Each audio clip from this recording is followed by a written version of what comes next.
Good morning students. कल अपन ने menu bar के अंदर व्यू के बाद जो इंसर्ट मेन्यू है वो पढ़ा था। आज अपन जो मेन्यू पढ़ रहे हैं वो है फॉर्मेट। फॉर्मेट सर मैंने आपको बताया, फॉर्मेट और एडिट ये दोनों देखने में एक जैसे लगते हैं, लेकिन मैंने आप लोगों को बताया कि जैसे ये पेज है और यहाँ मैंने कोई नाम लिखा, जैसे लिखा मोहता, तो इस मोहता नाम को मैं इस पेज में कहीं ले जा रहा हूँ या इसको डिलीट कर रहा हूँ या नया कुछ जोड़ रहा हूँ, तो वो कहलाता है एडिट। फॉर्मेट का अर्थ क्या है कि ये जो मोहता नाम है इसको मैं सेलेक्ट करके इसकी साइज को छोटा बड़ा करूं, इसके लिखने की स्टाइल को बदलूं और इसके अंदर कोई इसका कलर चेंज करूं, तो ये सारे आते हैं फॉर्मेटिंग में। फॉर्मेटिंग के अंदर ये जो मैंने लिखा है इसको कंप्यूटर की भाषा में वर्ड भी कहते हैं, टेक्स्ट भी कहते हैं, और इसका दूसरा नाम क्या है, फॉन्ट। इसको फॉन्ट भी कहते हैं। आप लोगों ने देखा होगा कि सेम ही कंप्यूटर पे हिंदी में काम हो रहा है, सेम ही कंप्यूटर पे इंग्लिश में काम हो रहा है, तो चेंज क्या करते हैं? चेंज करते हैं फॉन्ट। अगर आपने हिंदी के फॉन्ट काम में लिए तो वो हिंदी में काम करेगा, इंग्लिश के फॉन्ट काम में लिए तो वो इंग्लिश में काम करेगा। तो फॉन्ट क्या है? जो अपन ये वर्ड लिख रहे हैं इसी को अपन फॉन्ट भी कह सकते हैं, इसी को अपन टेक्स्ट भी कह सकते हैं। तो आज का अपना जो मेन्यू है उसका नाम है फॉर्मेट, और ये आपके डॉक्यूमेंट में जितने भी टेक्स्ट हैं उनको फॉर्मेट करने के बारे में बताएगा। जो भी टेक्स्ट आपने लिखा है, जो भी वर्ड आपने लिखा है, उसमें आप क्या क्या बदलाव कर सकते हो, वो सारे ऑप्शन किसमें मिलेंगे? फॉर्मेट मेन्यू के अंदर। क्लियर हो गया? जैसे ही अपन फॉर्मेट मेन्यू पे क्लिक करते हैं तो एक ड्रॉप डाउन लिस्ट आती है, और उस लिस्ट में सबसे पहला कमांड है वो है फॉन्ट। ठीक है, जैसे ही फॉन्ट पे आप क्लिक करोगे एक बड़ा सा बॉक्स आपके सामने आएगा। इसमें ऊपर लिखा होगा font size, font style, font colour, ये तीन ऑप्शन मिलेंगे। अब फॉन्ट साइज का अर्थ क्या है कि जैसे इस मोहता की आपको फॉन्ट साइज बढ़ानी है तो पहले मोहता वर्ड को आप सेलेक्ट करेंगे, इसके बाद फॉन्ट साइज ऑप्शन पे क्लिक करेंगे तो एक ड्रॉप डाउन लिस्ट आएगी। नॉर्मली अपने बुक की जो फॉन्ट साइज होती है, अपन जो भी डॉक्यूमेंट बनाते हैं उसकी फॉन्ट साइज 10 होती है, और जो अपन हेडिंग लगाते हैं, ठीक है, उसकी फॉन्ट साइज अपन थोड़ी बड़ी करके 12 कर देते हैं। लेकिन अगर आपको उससे भी बड़ी साइज चाहिए तो ये जो फॉन्ट साइज ऑप्शन है इसमें 72 तक साइज दी हुई है, तो कोई भी जो साइज आपको चाहिए, छोटी चाहिए तो छोटा कर सकते हो, 8 का फॉन्ट कर सकते हो, 6 का कर सकते हो, बड़ा चाहिए तो 10, 12, 14, 16, 18, 20, इस प्रकार से आपने जो टेक्स्ट लिखा है इसकी फॉन्ट साइज को बढ़ा सकते हो। दूसरा है फॉन्ट स्टाइल। फॉन्ट स्टाइल में आप लोगों ने देखा होगा कि डॉक्यूमेंट जो लिखते हैं या कभी आपने कोई ग्रीटिंग देखा होगा तो उसमें लिखने की स्टाइल अलग अलग होती है। कहीं स्मॉल लेटर्स में लिखा है उसको भी स्टाइल में लिखा है, कहीं कैपिटल लेटर्स में लिखा है और उसको भी स्टाइल में लिखा है। तो फॉन्ट स्टाइल में आपको अलग अलग स्टाइल मिलेगी। इस मोहता को सेलेक्ट करके आप जिस स्टाइल पे क्लिक करोगे ये उसी स्टाइल में हो जाएगा, और जो आपको पसंद हो उसी पे क्लिक करके इसके जो लिखने की स्टाइल है वो आप बदल सकते हो। तीसरा है फॉन्ट कलर। फॉन्ट कलर के अंदर अपन क्या करते हैं कि ये जो मोहता लिखा है ये स्टार्टिंग में ब्लैक कलर में है, और इसको आप red colour, green colour, blue colour, जिस कलर में आप अपने टेक्स्ट को बदलना चाहते हो, फॉन्ट कलर में जाके उसका कलर चेंज आप कर सकते हो। तो फॉन्ट ऑप्शन के लिए लगभग शॉर्ट नोट्स आते हैं, और अगर ये आ जाए तो इसमें आपको लिखना क्या है कि इस कमांड की सहायता से ओपन डॉक्यूमेंट के सेलेक्टेड टेक्स्ट पर विभिन्न प्रकार की फॉर्मेटिंग से संबंधित सेटिंग की जा सकती है। क्योंकि फॉर्मेट के अंदर ही ये फॉन्ट है, तो यहाँ जो टेक्स्ट है उसमें अपन विभिन्न प्रकार की फॉर्मेटिंग से संबंधित सेटिंग है वो कर सकते हैं। इसके द्वारा किसी सेलेक्टेड टेक्स्ट का font style, font size, font colour आदि को सेट किया जा सकता है। तो इस कमांड की सहायता से मैंने बताया था कि ऊपर इसमें 3 ऑप्शन मिलेंगे, फॉन्ट साइज, फॉन्ट स्टाइल और फॉन्ट कलर। तो जो भी सेलेक्टेड टेक्स्ट है उसकी आप साइज, कलर और स्टाइल ये तीनों आप आसानी से बदल सकते हो। ठीक है, किसी भी सेलेक्टेड टेक्स्ट या सेलेक्टेड कैरेक्टर में विभिन्न इफेक्ट भी अप्लाई कर सकते हो। ये जो बॉक्स आएगा इसके नीचे विभिन्न प्रकार के इफेक्ट यहाँ लिखे हुए मिलेंगे। तो आप अपने सेलेक्टेड टेक्स्ट में अलग अलग प्रकार के जो इफेक्ट है वो अप्लाई कर सकते हो। और अप्लाई में सबसे पहला है जो इफेक्ट वो है स्ट्राइक थ्रू। पहला फॉन्ट था, फॉन्ट के अंदर 3 ऑप्शन मैंने ये आपको बताए, फॉन्ट स्टाइल, फॉन्ट साइज और फॉन्ट कलर। इसके बाद इसी बॉक्स में नीचे आपको मिलेंगे इफेक्ट और पहला इफेक्ट है strike through. Strike through, strike through करने से क्या होगा कि जैसे मैं ये थोड़ा बड़ा लिख देता हूँ, ये मोटा लिखा हुआ है और इसको आपने सेलेक्ट कर रखा है। जैसे ही स्ट्राइक थ्रो पे आप क्लिक करोगे इस मोटा वर्ड में बिल्कुल सेंटर में एक लाइन आ जाएगी। तो स्ट्राइक थ्रो से जो सेलेक्टेड वर्ड है उसके बिल्कुल बीच में एक सिंगल लाइन सेंटर में आ जाती है। दूसरा इफेक्ट है डबल स्ट्राइक थ्रो। दूसरा है double strikethrough. Double strikethrough पे जैसे ही आप क्लिक करोगे तो जैसे आपने मोटा नाम को सेलेक्ट कर रखा है तो इसके बिल्कुल सेंटर में 2 लाइनें आ जाएगी। स्ट्राइक थ्रो से तो जो सेलेक्टेड वर्ड है उसके बीच में सिंगल लाइन आती है और डबल स्ट्राइक थ्रो में जो सेलेक्टेड वर्ड है उसके बिल्कुल बीचों बीच 2 लाइन है वो आ जाती है। तीसरा इफेक्ट है इसमें सुपरस्क्रिप्ट। तीसरा है सुपरस्क्रिप्ट।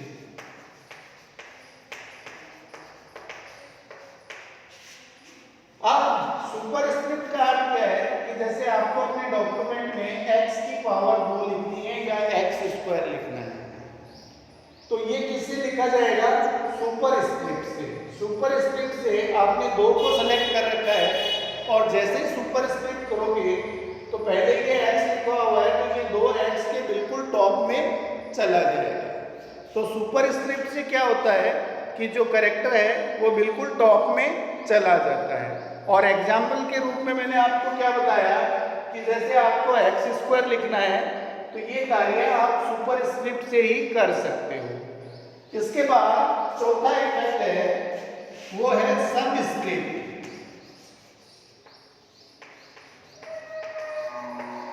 सबस्क्रिप्ट में सुपरस्क्रिप्ट में तो ऊपर जाता है और सबस्क्रिप्ट में वर्ड बॉटम में आ जाता है। अगर आपको x के नीचे 2 लिखना है तो इसके लिए सबस्क्रिप्ट का यूज किया जाता है। अपने जो कंप्यूटर के प्रैक्टिकल होते हैं उसमें जो एक्सटर्नल एग्जामिनर आता है वो आपसे ये क्वेश्चन करता है कि भाई मेरे को x² लिखना है तो कौन सा ऑप्शन यूज करना पड़ेगा। तो आप उसको बोलोगे x² लिखने के लिए सुपरस्क्रिप्ट। और अगर वो आपसे ये कहे कि मेरे को x के नीचे 2 लिखना है तो कौन सा ऑप्शन होगा, तो आप उसको बताओ फॉर्मेट मेन्यू के अंदर फॉन्ट के अंदर जो इफेक्ट है वहाँ पे सबस्क्रिप्ट ऑप्शन होता है। सबस्क्रिप्ट करने से जो कैरेक्टर है ये बॉटम में आ जाता है और सुपरस्क्रिप्ट करने से जो कैरेक्टर है वो टॉप में चला जाता है। तो x² लिखना है तो सुपरस्क्रिप्ट ऑप्शन का यूज करेंगे, और x के नीचे 2 लिखना है तो आपको सबस्क्रिप्ट ऑप्शन का यूज करना है। ये 4 इफेक्ट है। स्ट्राइक थ्रो से सिलेक्टेड वर्ड के बिल्कुल सेंटर में एक लाइन आ जाती है। डबल स्ट्राइक थ्रो से सिलेक्टेड टेक्स्ट के बिल्कुल सेंटर में 2 लाइनें अपीयर हो जाती हैं, और सुपरस्क्रिप्ट से जो सिलेक्टेड टेक्स्ट है वो टॉप पे चला जाता है, और सबस्क्रिप्ट से जो सिलेक्टेड टेक्स्ट है वो बॉटम में आ जाता है।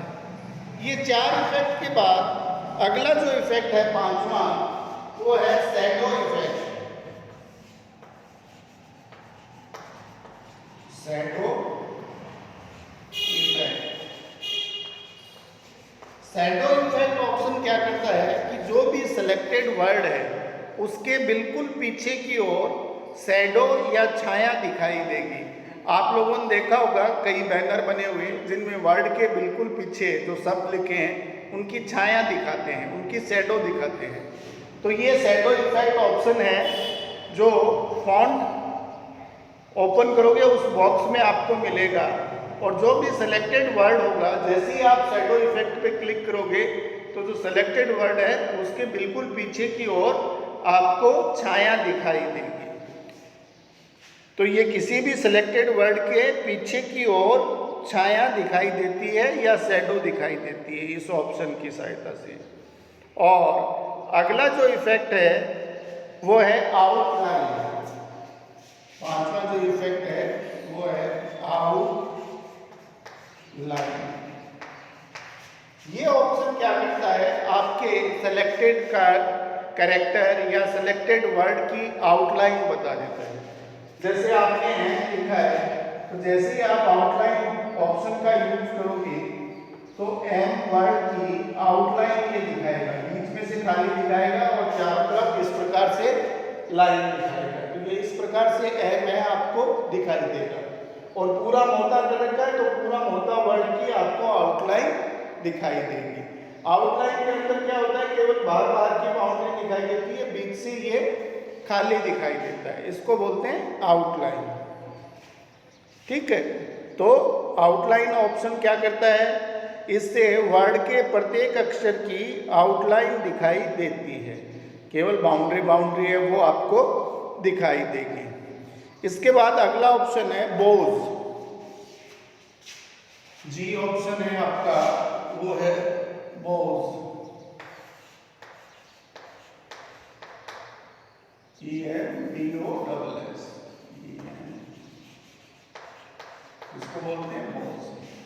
बोज ऑप्शन का यूज कब करना है, जब आपने बिल्कुल बड़ी फॉन्ट साइज का, जैसे आपने वेलकम लिखा और पूरे पेज पे केवल वेलकम आ रहा है, उसको अगर आप प्रिंट आउट निकालोगे तो आपके प्रिंटर की इंक है वो ज़्यादा यूज होगी, लेकिन उसको आप सेलेक्ट करके बोज कर दोगे तो वो थोड़ा हल्का हो जाएगा, लाइट हो जाएगा, और उसके बाद अगर आप प्रिंट आउट निकालोगे तो जितनी इंक पहले लग रही थी उसकी 60% इंक की है वो काम में आएगी।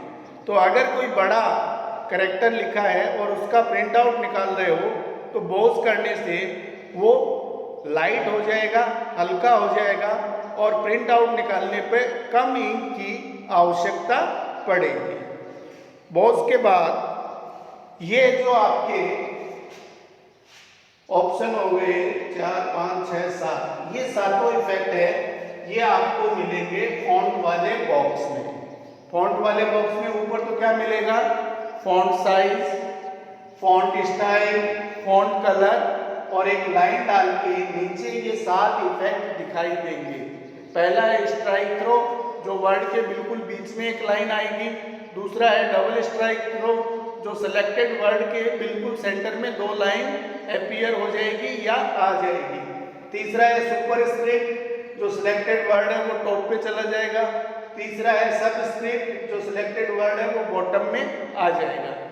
सुपरस्क्रिप्ट का एग्जांपल है x², सबस्क्रिप्ट का एग्जांपल है x के नीचे 2। ठीक है, उसके बाद अगला है शैडो इफेक्ट, जो सिलेक्टेड वर्ड के पीछे की ओर छाया दिखाई देगी। उसके बाद है आउटलाइन, जो भी वर्ड आपने सेलेक्ट कर रखा है उसकी केवल बाहर की बाउंड्री आउटलाइन है वो दिखाई देगी और वो बीच से खाली दिखाई देगा। और लास्ट है 7वां बोझ। बोझ क्या है कि जो भी आपका डॉक्यूमेंट है उसको लाइट कर देगा और लाइट करने से जब आप प्रिंट आउट निकालोगे तो कम इंक का उपयोग होगा। तो ये 7 के साथ और 3 ये ऊपर वाले 10 ऑप्शन मिलेंगे आपको। फॉन्ट पे क्लिक करने पे जो बॉक्स आएगा उस बॉक्स के अंदर ये 10 के 10 ऑप्शन आपको मिलेंगे। फॉन्ट के बाद अगला जो ऑप्शन है फॉर्मेट मेन्यू का, पहला था फॉन्ट, दूसरा ऑप्शन है वो है पैराग्राफ। पैराग्राफ आप लोग जानते हो कि अपने पेज को अलग अलग भागों में बांटने के लिए अपन पैराग्राफ का यूज करते हैं। तो पैराग्राफ एमएस वर्ड में एक स्वतंत्र यूनिट माना गया है। पूरे पैराग्राफ की एक जैसी तो फॉन्ट स्टाइल होती है, एक जैसी फॉन्ट साइज होती है, ठीक है, और एक जैसा ही फॉन्ट कलर होता है, तभी उसको अपन पैराग्राफ कहते हैं। क्योंकि एक कंप्लीट पैराग्राफ क्या है, एक इंडिपेंडेंट यूनिट है और इंडिपेंडेंट यूनिट होने की वजह से उस पैराग्राफ में total font style, font colour, font size पूरे पैराग्राफ की एक जैसी होनी चाहिए। ये जो पैराग्राफ ऑप्शन है इसकी सहायता से अपन पूरे पैराग्राफ की एक साथ फॉर्मेटिंग कर सकते हैं।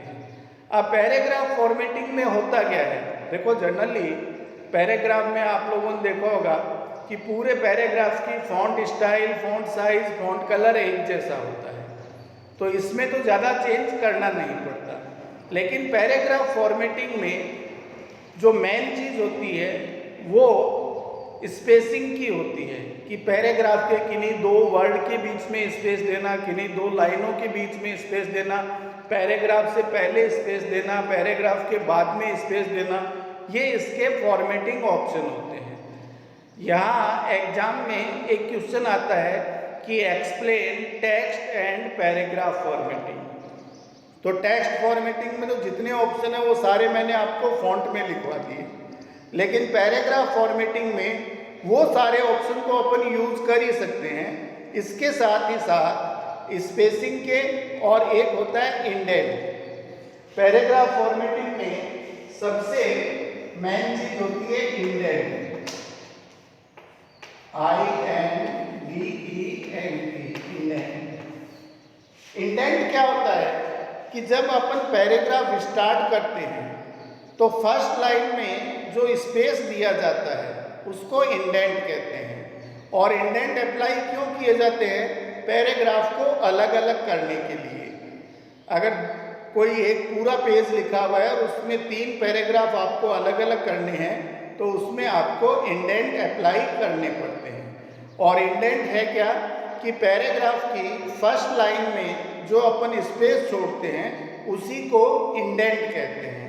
एमएस वर्ड आपको 2 तरह के इंडेंट अप्लाई करने की फैसिलिटी देता है। पहला तो है सिंपल इंडेंट, सिंपल इंडेंट, और दूसरा है hanging indent, hanging indent. Simple indent में क्या होता है कि जो पैराग्राफ की फर्स्ट लाइन है, जैसे ये कोई पैराग्राफ बना रहा हूं मैं इस बॉक्स में, इसकी फर्स्ट लाइन अन्य लाइंस की तुलना में लेफ्ट साइड में रहती है और बाकी सारी लाइन राइट साइड में रहती है। ये पहली लाइन है, ये थोड़ी लेफ्ट साइड में है और बाकी जितनी भी लाइन है ये राइट साइड में है। इस तरह से जो पैराग्राफ बनता है, और यहाँ जो ये फर्स्ट लाइन में आपने स्पेस दिया है, फर्स्ट लाइन को थोड़ा राइट साइड में रखा है, तो इसको बोलते हैं सिंपल इंडेंट। सिंपल इंडेंट, साधारण इंडेंट।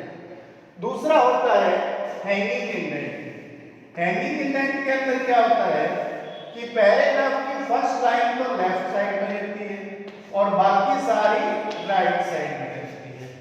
तो ये आपका hanging indent first line left side में है और बाकी सारी लाइनें राइट साइड में है। इसको बोलते हैं हैंगिंग इंडेंट। तो पैराग्राफ फॉर्मेटिंग में पहला ऑप्शन होता है इंडेंट, और अपन इंडेंट का यूज क्यों करते हैं? पैराग्राफ को अलग अलग करने के लिए। क्लियर है? और इसमें दो तरह के इंडेंट अप्लाई किए जाते हैं। पहला होता है सिंपल इंडेंट, जिसमें पैराग्राफ की फर्स्ट लाइन अन्य लाइंस की तुलना में लेफ्ट साइड में होती है, और दूसरा है हैंगिंग इंडेंट। इसमें पैराग्राफ की फर्स्ट लाइन लेफ्ट साइड में रहती है और बाकी सारी लाइनें राइट साइड में रहती है। इसको बोलते हैं हैंगिंग इंडेंट। तो पैराग्राफ में सबसे पहला पैराग्राफ फॉर्मेटिंग में जो ऑप्शन है वो है इंडेंट, कि अपन पैराग्राफ में इंडेंट अप्लाई कर सकते हैं। इंडेंट के बाद दूसरा है स्पेसिंग, जगह छोड़ना। पहला हो गया इंडेंट, दूसरा है स्पेसिंग।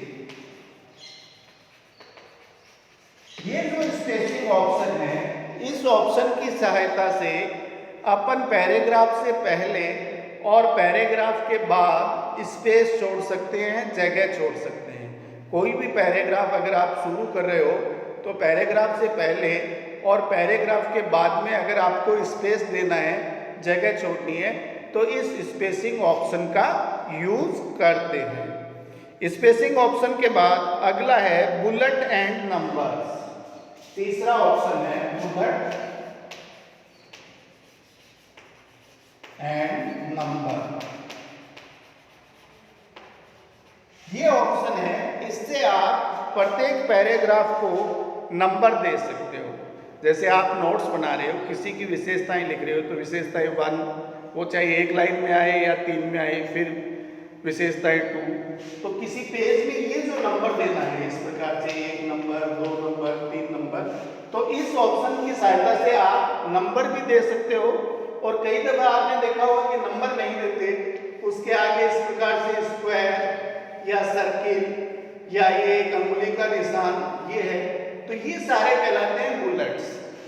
तो ये जो बुलेट्स एंड नंबर्स ऑप्शन है, इसकी सहायता से आप अपने पैराग्राफ को नंबर दे सकते हो, और नंबर की जगह अगर आप कोई सिंबल या बुलेट देना चाहो तो बुलेट भी डाल सकते हो।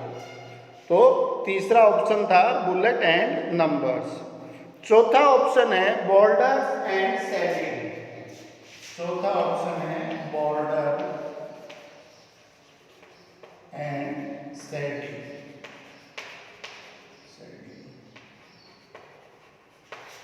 शेडिंग शैडो से, जो भी आपका पैराग्राफ है इसके चारों तरफ अगर आप बॉर्डर बनाना चाहो तो ये जो बॉर्डर्स एंड शेडिंग ऑप्शन है, इससे बॉर्डर बना सकते हो।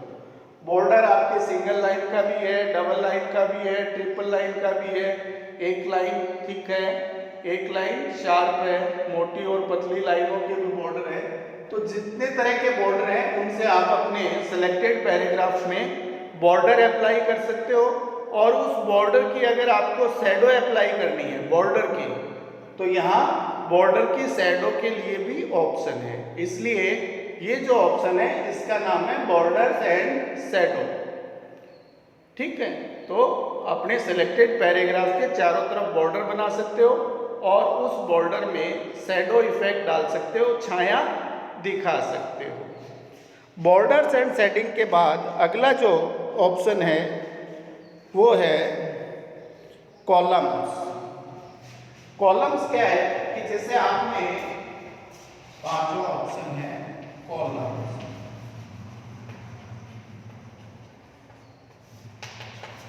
आप लोगों ने न्यूज़पेपर देखा होगा, आपने पूरा पेपर टाइप किया, यहाँ से यहाँ तक पूरा पेपर आपने बना लिया। अब इन लाइनों को अलग कॉलम में लिखना है, इन लाइनों को अलग कॉलम में लिखना है। तो इस कॉलम ऑप्शन से आप अपने टॉपिक के इस प्रकार से अलग अलग कॉलम हैं, जैसे न्यूज़पेपर में आपको दिखाई देते हैं, वैसे कॉलम बना सकते हो। तो जो भी आपका टाइप किया हुआ टेक्स्ट है उसको सेलेक्ट करो और सेलेक्ट करके अलग अलग कॉलम में उसको बांटा जा सकता है कॉलम ऑप्शन की सहायता से। इसके बाद अगला ऑप्शन है वो है टैब्स। TABS, छठा ऑप्शन है टैब्स। ये जो टैब ऑप्शन है ये आपके कीबोर्ड की टैब की को सेट करता है। तो पहले तो आपको ये पता होना चाहिए कि भाई टैब की होती क्या है। आप लोग जैसे कोई एप्लीकेशन लिख रहे हो और आपने 2 यहाँ लिखा और D यहाँ लिखना है, ठीक है, तो ज्यादातर बच्चे क्या करते हैं कि एंटर करके जैसे कर्सर यहाँ पे स्पेस बार को दबाते रहते हैं, लेकिन स्पेस बार एक दफे दबाने से एक कैरेक्टर ही आगे जाती है। लेकिन टैब की है उसको अगर आप 10 कैरेक्टर पे सेट कर रखा है तो एक दफा टैब की दबाओगे तो ये जो कर्सर है एक साथ 10 कैरेक्टर आगे आ जाएगा, ठीक है। तो ये जो टैब ऑप्शन है फॉर्मेट मेन्यू के अंदर, ये आपके कीबोर्ड की टैब की को सेट करने का काम करता है कि एक दफा टैब की दबाने से कितने कैरेक्टर आगे कर्सर जाएगा, उसकी सेटिंग का कार्य इस टैब की के द्वारा किया जाता है। अब टैब की का यूज क्यों करते हैं? क्योंकि अगर आपने स्पेस बार का यूज किया, यहाँ बी प्रिंसिपल तो लिख लिया, लेकिन नेक्स्ट लाइन में जैसे ही मोटा कॉलेज लिखोगे तो अगर एक भी स्पेस बार कम दब गई तो ये बिल्कुल डी के नीचे एम नहीं आएगा। लेकिन अगर आपने टैब की का यूज कर रखा है, 2 दफा टैब की दबाई है, तो नेक्स्ट लाइन में 2 दफा टैब की दबाओगे तो बिल्कुल ये सिमेट्री में आएगा। तो टैब की का यूज क्या होता है? एक साथ स्पेस देने के लिए, और कितना स्पेस जाएगा? जितने कैरेक्टर आप सेट करोगे। और यहाँ ये जो टैब ऑप्शन है ये टैब की सेटिंग के लिए है कि आप अपनी टैब की को कितने कैरेक्टर पे सेट करना है, इस ऑप्शन के द्वारा आप कर सकते हो। टैब की के बाद अगला जो ऑप्शन है वो है ड्रॉप कैप्स। 7वां ऑप्शन है वो है ड्रॉप कैप।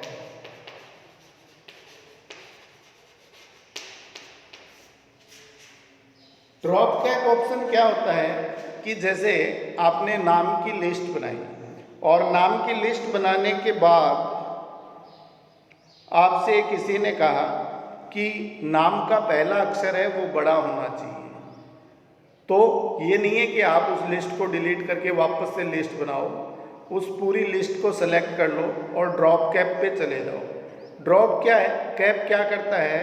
वर्ड के पहले अक्षर को, कोई भी वर्ड आपने लिखा है उसके पहले अक्षर को या तो कैपिटल लेटर में करता है या स्मॉल लेटर में करता है। तो अगर स्मॉल में है आपको कैपिटल करना है तो भी ड्रॉप कैप से कर सकते हो, और कैपिटल में है और उसको स्मॉल में करना है तो उस वर्ड को सेलेक्ट कर लोगे तो वर्ड का पहला कैरेक्टर जो पहला अक्षर है वो कैपिटल लेटर या स्मॉल लेटर में चेंज किया जा सकता है। तो ड्रॉप कैप में अपन लिखते क्या है कि इस ऑप्शन की सहायता से किसी भी सिलेक्टेड टेक्स्ट के पहले अक्षर को फॉर्मेट किया जा सकता है या बड़ा किया जा सकता है, उसको कैपिटल लेटर्स में चेंज किया जा सकता है। इसके बाद अगला ऑप्शन है text direction. Text direction option है ये केवल टेबल में काम में आता है। 8वां ऑप्शन है टेक्स्ट डायरेक्शन। इसका यूज केवल टेबल में करते हैं। टेबल के बारे में, टेबल में क्या होती है, इस प्रकार से तो रो होती है और इस प्रकार से कॉलम होते हैं, और रो और कॉलम के कॉम्बिनेशन से ये जो एरिया बनता है इसको बोलते हैं सेल। तो ये टेक्स्ट डायरेक्शन क्या करता है कि जैसे आपने यहाँ लिखा है यहाँ सीरियल नंबर इस प्रकार से, तो इसको सेलेक्ट करके जैसे टेक्स्ट डायरेक्शन करोगे तो ये सीरियल नंबर इस प्रकार से हो जाएगा। पहले ये हॉरिजॉन्टल है फिर ये वर्टिकल हो जाएगा।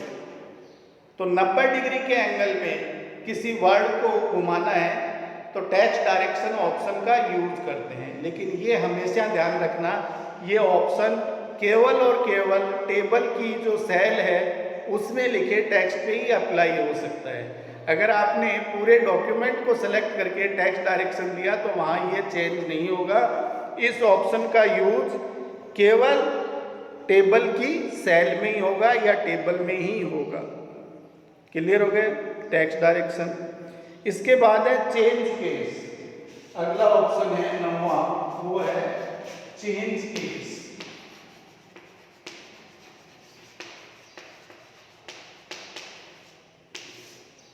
देखो चेंज केस तीन ही प्रकार के हैं। स्मॉल केस जिसको लोअर केस कहते हैं, कैपिटल लेटर्स अपर केस, और एक होता है टाइटल केस।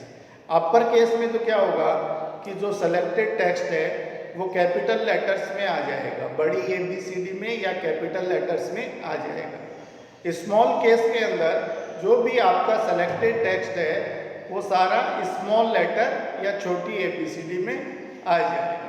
टाइटल केस के अंदर क्या होगा, जो भी आपका सेलेक्टेड टेक्स्ट है वो बोल्ड हो जाएगा, इटैलिक हो जाएगा और अंडरलाइन हो जाएगा। जैसे अपन टाइटल के अंदर लगाते हैं उसमें चेंज हो जाएगा। तो चेंज केस ऑप्शन से आप अपने सेलेक्टेड टेक्स्ट को अपर केस, लोअर केस या टाइटल केस के अंदर बदल सकते हैं। और अपर केस का अर्थ क्या है, कैपिटल लेटर्स में, लोअर केस का अर्थ क्या है, स्मॉल लेटर्स में, और टाइटल केस का अर्थ क्या है कि वो बोल्ड, इटैलिक और अंडरलाइन हो जाएगा।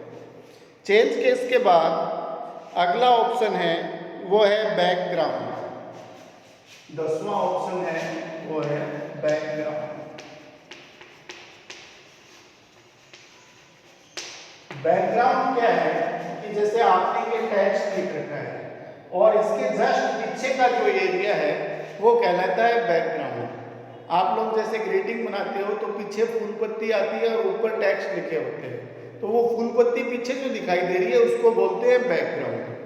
ये जो बैकग्राउंड ऑप्शन है इससे आप अपने डॉक्यूमेंट में पीछे की ओर बैकग्राउंड डाल सकते हैं। और बैकग्राउंड के इसमें काफ़ी सारे टाइप दिए हुए हैं, जैसा बैकग्राउंड चाहो वैसा आप डाल सकते हो।